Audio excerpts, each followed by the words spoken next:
नमस्कार दोस्तों, स्वागत है आप सबका हमारे YouTube चैनल पर। आइए डालते हैं एक नजर दिन भर की 10 बड़ी खबरों पर। सुक्खू से क्या बदला लेना चाहते हैं अनुराग ठाकुर। हिमाचल में 3 विधानसभा क्षेत्रों देहरा, हमीरपुर, नालागढ़ में उपचुनाव 10 जुलाई को है। हमीरपुर से भाजपा सांसद अनुराग ठाकुर कई दिनों से डेरा डाले हुए हैं।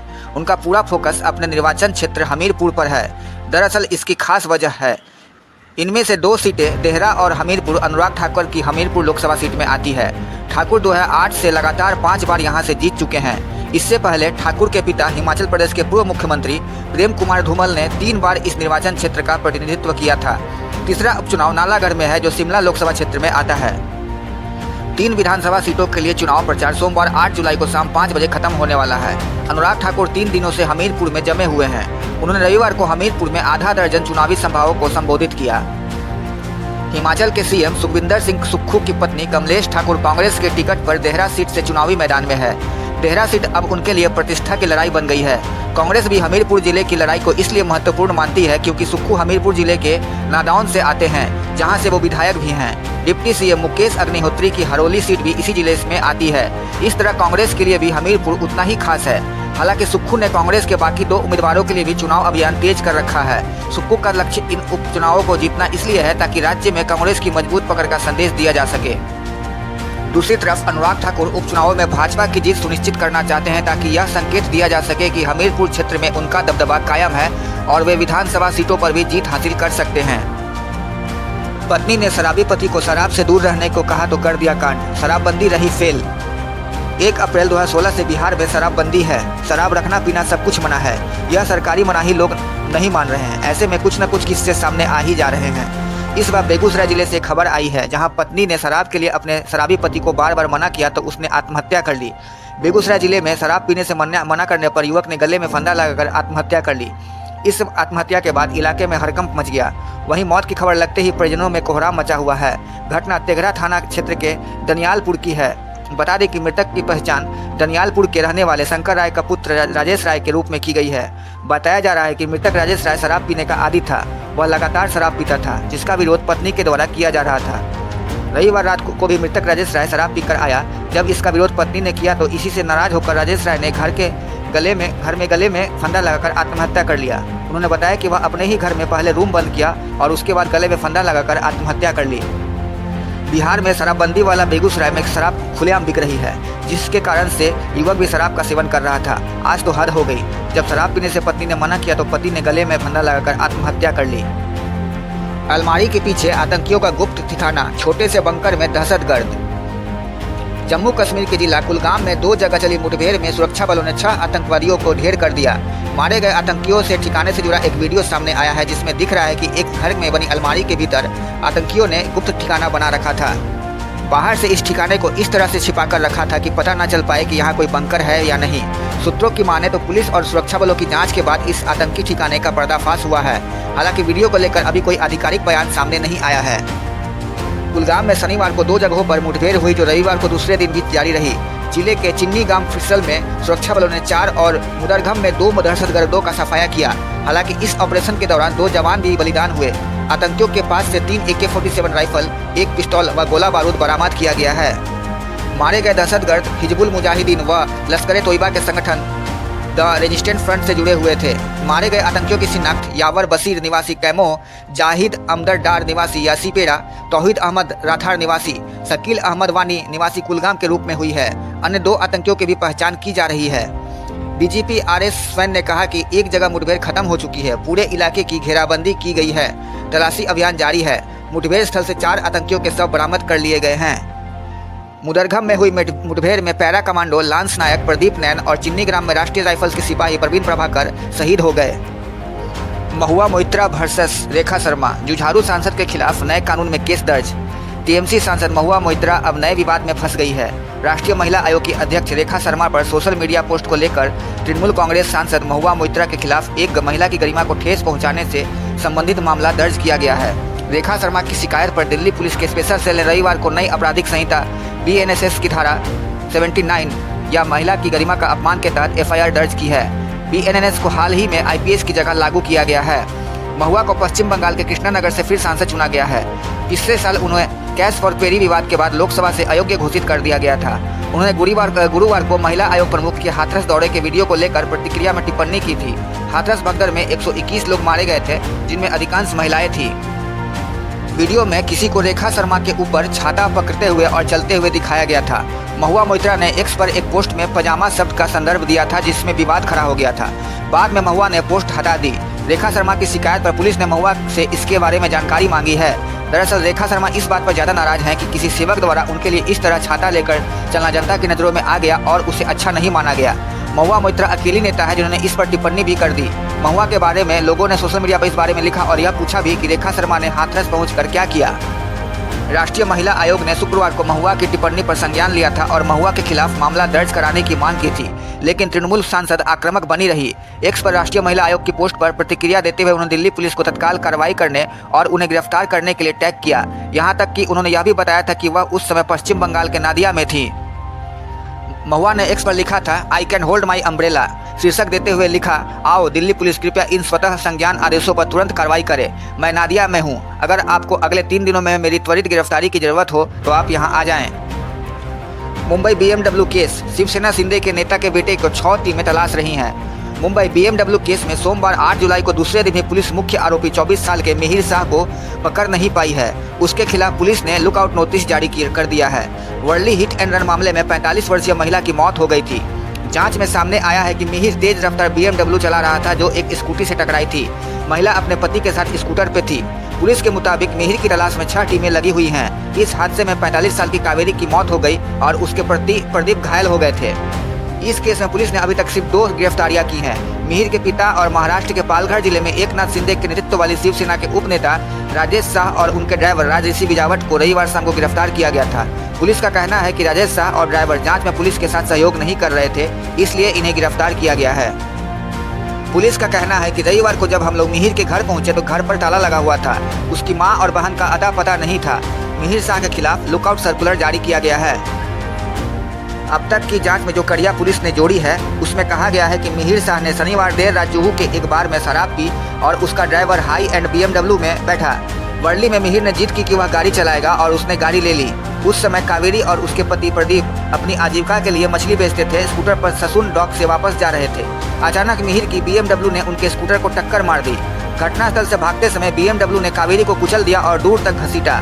कावेरी को अस्पताल ले जाया गया, जहां डॉक्टरों ने उसे मृत घोषित कर दिया।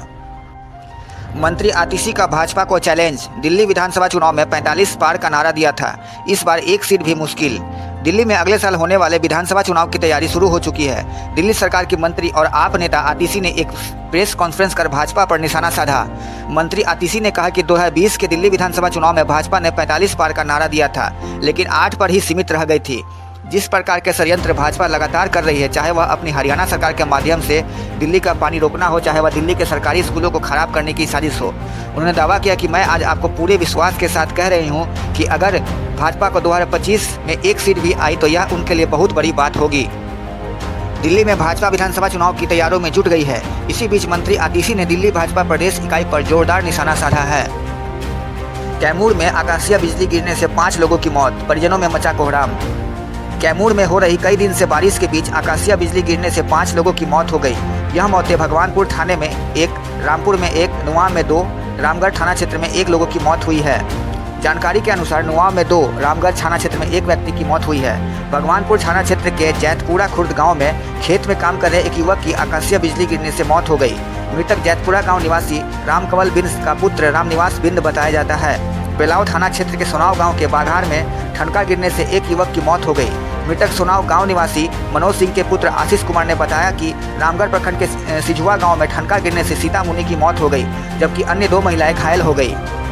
बताया जाता है कि बघार स्थित यह महिला गांव खेती बाड़ी में कार्य करने के लिए गई थी, तभी बिजली गिरने से उसकी मौत हुई। भगवानपुर थाना क्षेत्र के जैतपुरा खुर्द गाँव में खेतों में काम कर रहे एक युवक की आकाशीय बिजली गिरने से मौत हो गई। मृतक जैतपुरा गांव निवासी रामकवल बिंद का पुत्र रामनिवास बिंद बताया जाता है। इसके अलावा नुआव प्रखंड के गोड़ेयादी बघार में ठनका गिरने से सातो एवंटी गांव के सुग्रीव पाल की मौत हो गई। नुआव थाना क्षेत्र के हरिहरपुर डेरा गांव के शिवजी बिंद आकाशीय बिजली के प्रकोप में आ गए, जिससे उनकी मौत हो गई। शिवजी बिंद खेत में कार्य कर रहे थे, तब भी यह घटना घटी। घटना के बाद सभी के घरों में मातम पसरा हुआ है। मृतकों के परिजनों का रो रो कर बुरा हाल है। सभी मृतकों के शव को पुलिस ने सदर अस्पताल भभुआ भेज दिया है। चुनाव में वामपंथी गठबंधन के आगे निकलते ही भड़की हिंसा, कहीं आग का मंजर, कहीं सड़कों पर भागते दिखे लोग। फ्रांस में रविवार को संसदीय चुनाव के दूसरे चरण के वोट के लिए वोटिंग हुई। चुनाव संपन्न होने के बाद मतगणना जारी है। शुरुआती रुझानों के सामने आते ही पूरे देश में हिंसा भड़क उठी। दरअसल रुझानों में वामपंथी गठबंधन आगे निकल गया है। वहीं फ्रांस की पहली कट्टर दक्षिणपंथी सरकार बनने की मरीन ली पेन के सपने को झटका लगा है। ऐसे में यहाँ नकाबपोश प्रदर्शनकारियों ने दंगा भड़का दिया। यहाँ प्रदर्शनकारियों ने सड़कों पर भागते, आग जलाते और उपद्रव करते हुए देखा गया। इन दंगों को रोकने के लिए बड़ी संख्या में दंगारोधी पुलिस की तैनाती की गई है। गौरतलब है कि फ्रांस की संसद का कार्यकाल 2027 में खत्म होना था, लेकिन यूरोपीय संघ में 9 जून को अपनी पार्टी रेंसा की बड़ी हार के बाद राष्ट्रपति मैक्रो ने समय पूर्व संसद भंग कर बड़ा जोखिम लिया है। 30 जून को पहले दौर के चुनाव में मरीन ली पेन की नेशनल रैली को अब तक की सबसे बड़ी सफलता मिली थी। उनकी पार्टी को सबसे ज्यादा 35.15% वोट मिले, जबकि 27.99% वोटों के साथ दूसरे नंबर पर वामपंथी न्यू पॉपुलर फ्रंट गठबंधन रहा। मैक्रो की रेंसा पार्टी सिर्फ 20.76% वोट हासिल कर सकी।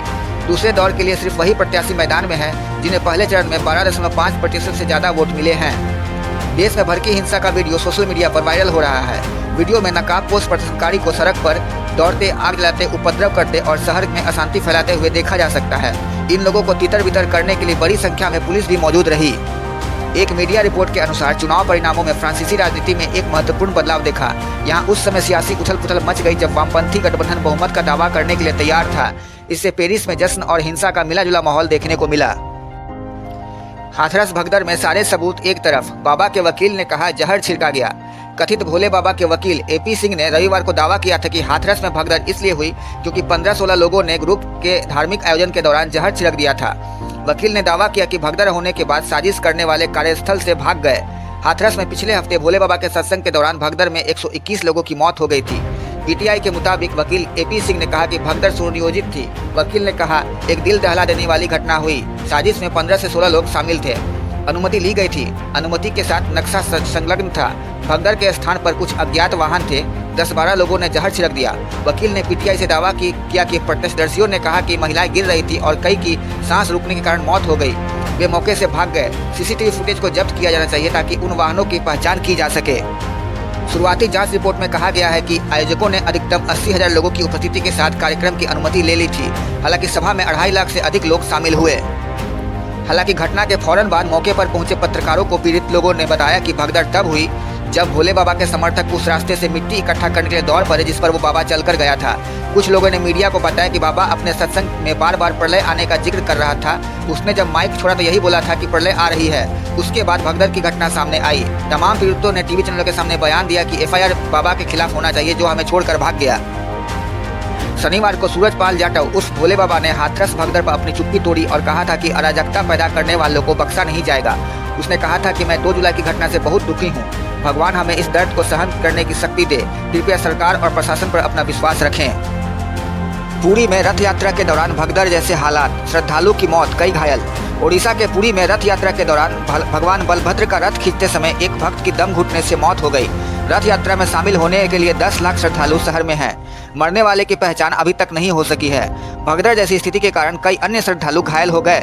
घायलों को पुरी जिला मुख्यालय अस्पताल ले जाया गया, जहां स्वास्थ्य मंत्री मुकेश महालिंग ने स्थिति का जायजा लेने के लिए दौरा किया। मंत्री महालिंग ने कहा कि हम मृतक की पहचान पता करने की कोशिश कर रहे हैं। मैंने व्यक्तिगत रूप से अस्पताल अधिकारियों को घायलों को उचित स्वास्थ्य देखभाल सुनिश्चित करने के लिए तैयार रहने का निर्देश दिया है। यह कार्यक्रम हर साल होता है। रथ यात्रा के हिस्से के रूप में मूर्तियों को पहांडी अनुष्ठान के बाद 3 विशाल सजाए गए रथों पर रखा जाता है। पूरी शहर की मुख्य सड़क पर लाखों भक्त लगभग 3 किलोमीटर तक रथ खींचते हैं। मूर्तियों को गुंडीचा मंदिर में ले जाया जाता है, जिसे देवताओं का जन्म स्थान माना जाता है, जहां वे बाहुदा यात्रा तक रहते हैं। रथ यात्रा पर रथों को खींचने से पहले पूरी शाही परिवार के वंशज, जो खुद को भगवान का पहला सेवक कहते हैं, छेरा पनहारा नामक एक विशेष अनुष्ठान करते हैं, जिसके भाग के रूप में वह रथों के फर्श को साफ करते हैं सोने की झाड़ू के साथ। ऐसा कहा जाता है कि यह अनुष्ठान श्रम की गरिमा पर जोर देता है। यह दर्शाता है कि भगवान की नज़र में कोई भी कार्य छोटा या ऊंचा नहीं है। तीनों रथों को सोमवार को फिर से खींचा जाएगा, क्योंकि इस साल 53 साल के अंतराल के बाद गुंडीचा यात्रा 2 दिवसीय है। अब तक के लिए बस इतना ही। ऐसे ही और वीडियो के लिए बने रहिए हमारे साथ। अगर आपको हमारा ये वीडियो पसंद आया तो प्लीज लाइक एंड सब्सक्राइब जरूर करें। और हाँ, कमेंट्स में अपनी राय देना ना भूलें। आपकी राय हमारे लिए बहुत ही महत्वपूर्ण है। धन्यवाद।